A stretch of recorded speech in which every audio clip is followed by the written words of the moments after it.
Hi everybody, it's me again. I just remember that there are a lot of things that I didn't say as yet, and most of the things will probably still go around my accidents as an intro.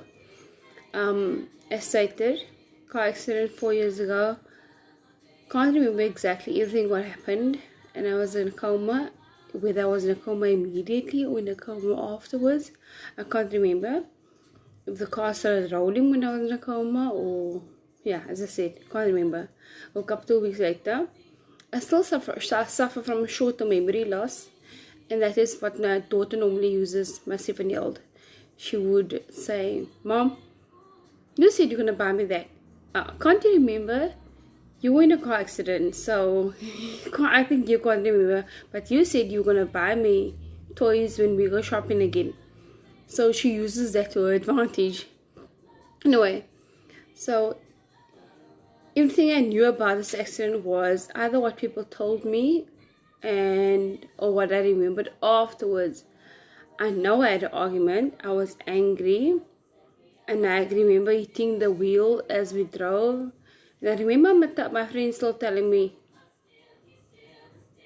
"Lee, but you didn't have to go on like this. Why are you performing like this?"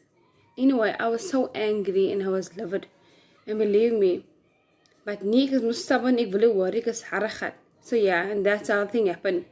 Car rolled, and I didn't have control of the car, and I don't exactly know what happened. So things just spiral, and I said and I did things that I now regret. The argument in the situation at the time controlled me. I was mad, I drove mad, almost ended up mad, and here I am, and God pulled me through. So a lot of things died that night, but that lean side of me is still very much alive. I'm struggling with her. She's motivated, she's driven, she's confident, she's inspiring, she's strong-willed, and the list goes on and on about her. So as I said, I'm still struggling to accept the fact that Lee has died, but yet she's alive and she's still inside of me. Sorry, I made notes on the side, so don't be alarmed when I look away also. I do look away when I need to focus because my brain can't take the concentration so much. So I'm trying to look away to regain my focus again at times. So as I was saying, I'm struggling with that Shandy inside of me that has died, but she's also still alive.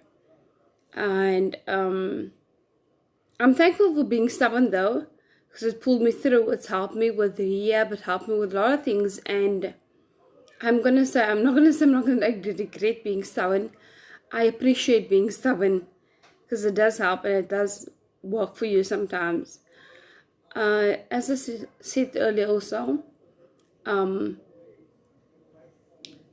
what's inspiring about it though is that regardless of what happened and me not having memory of the car accident and how it happened, here I am today, and I can't remember like I said, the accident itself, and here I am today driving again, and I was so stubborn and strong-willed that I pushed myself and I told myself I'm going to drive again. I'm not afraid of cars next to me or around me, and the concentration itself takes a lot of my energy, a lot of my time, and the neuro fatigue has me. As was about to say as well, I have different ways of doing things and thinking things, and I at least want to try. I don't know if I'm going to succeed at this, and like I said, at the end of the day, I've tried. I'm willing to walk away from doing things knowing that I've tried, whether I fail or whether I succeed. So my message today again is that at least try. Sorry, I'm distracted. I'm looking at my scar and I'm thinking to myself, I wanted to tell you guys also about my scars. I don't have a lot of scars though. I have a few scars here and there, But the biggest one is the invisible brain injury one, which is what you obviously can't see. So I had something called, I don't know, fancy name, but I had something here, or rather my brain was swollen or something, and they had to drain the blood out here. So this is like the scar on my face that I have. And then you'll also notice as we go along that my one eye, this eye, is a bit smaller than the other eye, which is part of the accident. You'll also notice that I have a little bit of scar here, slightly here, and then I have some here, some here, some here. This is when my arm was operated. So I have very, very few scars. As I said earlier, the biggest one is this invisible one, because to everyone I look perfectly normal and fine. So I struggle with that one the most, because what you see is not necessarily what you get really. So as I was saying earlier, my message today was all about choices. We all have choices. How we're going to perceive things and how we're going to let things challenge us.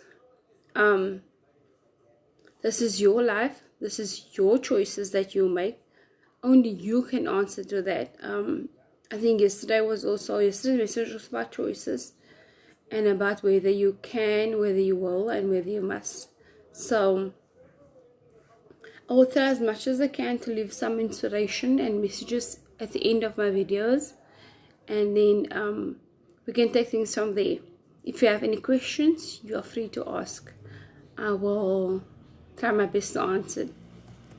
And I do suffer from insomnia, so I don't sleep at night. So most of the time I am half awake, hence the dark circles, as you can see. So when I sleep, I don't. When I sleep, I sleep. When I don't sleep, I don't. So you'll find me being busy all the time, and that is part of the anxiety. And I read someone out there saying, you know, sweat is part of the anxiety. So me sweating the other day, besides it was 40 degrees outside, I think it was 40. Besides what it was kakot.